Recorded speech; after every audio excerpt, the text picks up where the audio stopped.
All right, here is the notorious GM truck coolant leak. I have the system pressurized and it's leaking from the heater. Okay, I know what to do now.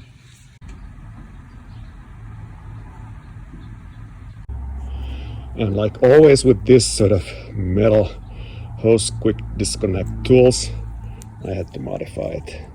Chamfer the edge a bit, otherwise it just won't go in.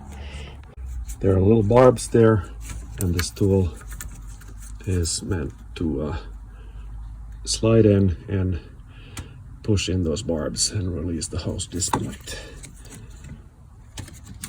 And guys, it's right there. It's much lower than you think, and it needs lube, unless you have very dexterous fingers. She always needs lube. And there are the heater core inlet and outlet. And I'm gonna replace this plastic junk with these new metal pieces from Dorman. This might call for a hose clamp. The thing will click in there just like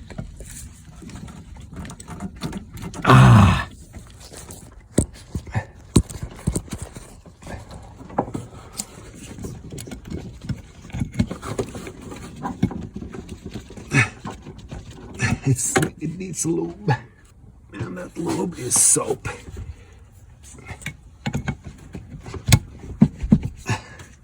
Oop, there it is. There it is, not leaking. Somebody else might have changed these heater hoses, but the rubber doesn't grow on trees.